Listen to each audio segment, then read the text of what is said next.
Le ministre de l'Énergie et des Hydrocarbures a annoncé à l'Assemblée nationale que les contrats avec les fournisseurs de la Jirama qui sont préjudiciables à la nation seront résiliés et qu'un audit interne et externe garantira la transparence sur la gestion financière de l'entreprise. Les opérateurs téléphoniques à Madagascar ont fait une proposition de réduction du coût de l'accès Internet, mais les ministères concernés jugent ces offres insuffisantes et non durables car elles ne couvrent pas les usages essentiels de la population. De l'actualité internationale, au moins 65 personnes sont mortes dans l'incendie d'un complexe de gratte-ciel résidentiel qui s'est déclaré mercredi après-midi à Hong Kong et les secours continuent jeudi d'asperger d'eau les vertigineuses tours calcinées et fumantes où plus de 250 personnes sont portées disparues.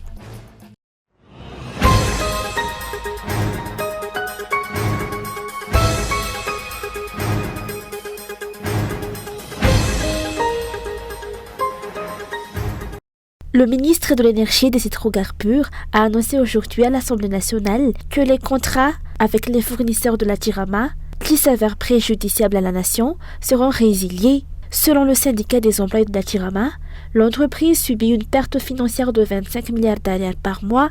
Certains groupes électrogènes ne fonctionnent pas correctement, mais la Jirama est malgré tout tenue de régler leurs factures.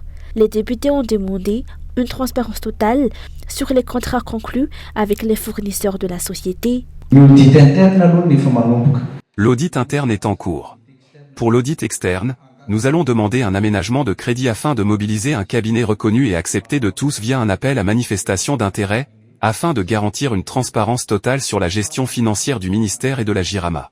Concernant les factures fictives et la surfacturation, nous allons examiner chaque cas de près. Nous avons identifié des contrats qui pillent la population.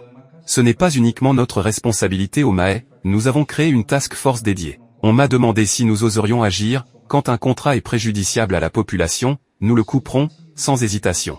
Si j'ai accepté ce poste, c'est précisément pour avoir le courage d'agir. Enfin, concernant les prix concurrentiels, nous publierons de manière transparente tous les accords contractés par l'État avec les fournisseurs de la Jirama.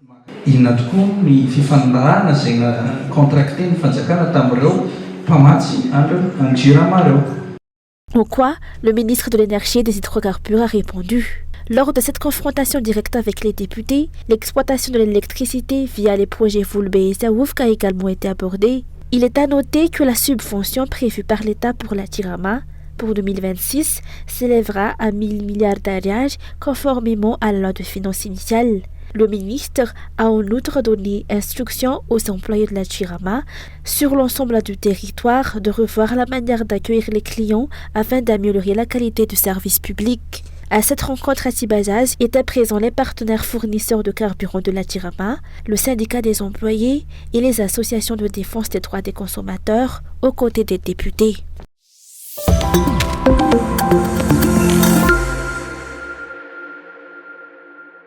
Suite à la demande de réduction des tarifs de la connexion Internet à Madagascar, les opérateurs téléphoniques du pays ont soumis une proposition visant à diminuer le coût de l'accès. Parmi les offres présentées au gouvernement figure une connexion de 1,1 gigaoctet pour 3000 arials, de 2,5 gigaoctets pour 5000 arials et de 5,5 gigaoctets pour 10 000 arials.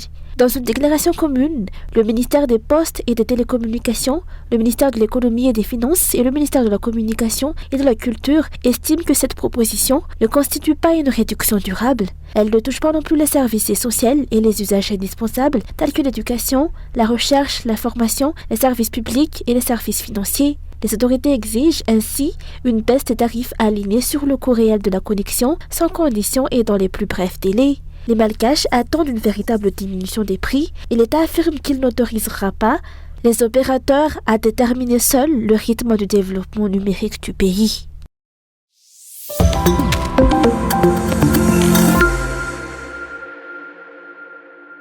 La révision annuelle de la liste électorale, initialement prévue pour commencer le lundi 1er décembre 2025, a été suspendue, selon le Conseil des ministres tenu hier. La RAL, prévue par la loi organique 2018-008, impose à la CENI de procéder chaque année à la mise à jour de la liste électorale.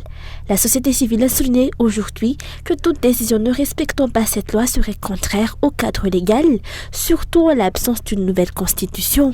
Lanjan'ny lalàna zany no no ametrahana ifanontaniana tsy ny fanapahan-kevitra. Nos interrogations portent sur le poids des lois et non sur la décision en elle-même. La décision est-elle conforme à la loi? Le régime actuel prend l'aval de la HCC.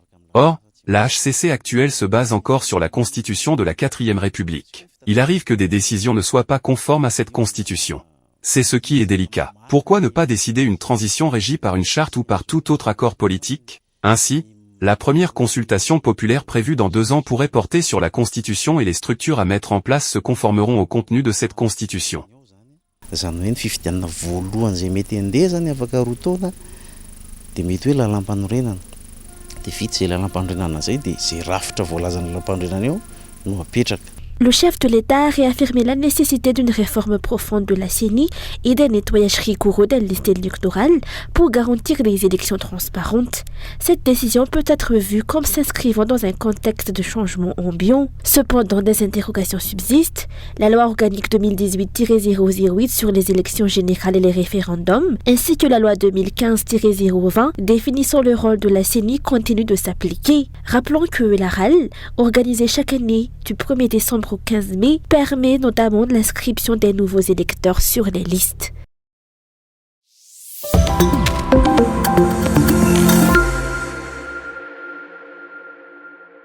Le plan de l'éducation à Madagascar est arrivé à son terme en 2023, d'où la nécessité d'élaborer un nouveau plan éducatif selon la Coalition nationale malgache pour l'éducation pour tous. C'est dans ce cadre que le Forum national de l'éducation a été lancé. Il a été décidé durant ce forum qu'un nouveau plan sectoriel de l'éducation sera élaboré en 2026, puis mis en œuvre entre la même année et 2030. Des réformes et améliorations s'imposent et l'État porte l'entière responsabilité du système éducatif en commençant par les niveaux fondamentaux. Il ne s'agit pas seulement d'une responsabilité, l'État exige aussi que les parents scolarisent leurs enfants. Il a des obligations envers les enseignants et les infrastructures éducatives. Le haut conseiller a également apporté des éclaircissements sur une question largement débattue dans la société. Va-t-on procéder à la malgachisation? Il ne s'agit pas de malgachisation, mais de promouvoir la mentalité malgache, et la langue en fait partie. Il ne s'agit pas non plus d'écarter les langues étrangères. Notre vision est de maîtriser pleinement notre propre langue. Il est à rappeler que chaque citoyen a le devoir de contribuer à l'amélioration de l'enseignement à Madagascar. Les enfants ont le droit d'étudier et d'acquérir des connaissances, et ce droit doit être respecté. L'amélioration du cadre éducatif mis à leur disposition en constitue une composante essentielle.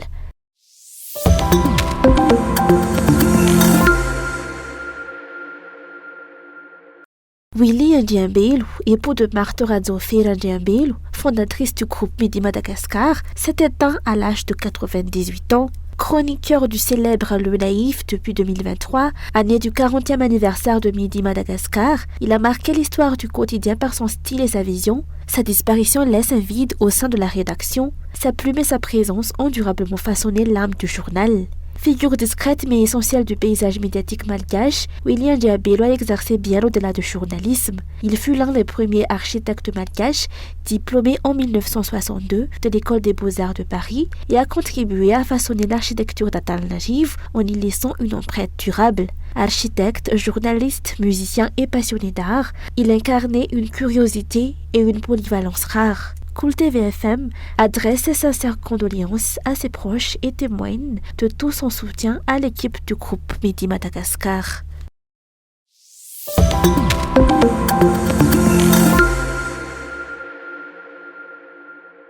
Une réunion consacrée au financement des projets de collaboration entre Madagascar et la Banque mondiale s'est tenue ce jour à Anoussi. Elle a été présidée par le ministre de l'Économie et des Finances, aux côtés d'Atousek, représentant de l'institution à Madagascar. Plusieurs membres du gouvernement impliqués dans des projets financés par la Banque mondiale étaient également présents. 4 priorités immédiates ont été mises en avant: améliorer l'accès à l'eau potable et à l'électricité, renforcer le système de santé, rehausser la qualité de l'éducation et consolider la sécurité. L'objectif affiché est d'accélérer la mise en œuvre des projets et de garantir des résultats concrets directement ressentis par la population. Le ministre de l'économie a rappelé que tous les financements doivent s'aligner sur les priorités définies par le gouvernement, au nombre de 6, à savoir l'accès de tous à l'énergie, l'accès de tous à l'eau potable et à l'assainissement, l'accès de tous à la santé, l'accès de tous à une éducation de qualité et décente, la création d'emplois pour les jeunes, la coopération et la synergie pour le développement et l'innovation. Cette réunion vise à renforcer la cohérence et l'efficacité des actions menées en partenariat avec la Banque mondiale afin d'accélérer le développement du pays.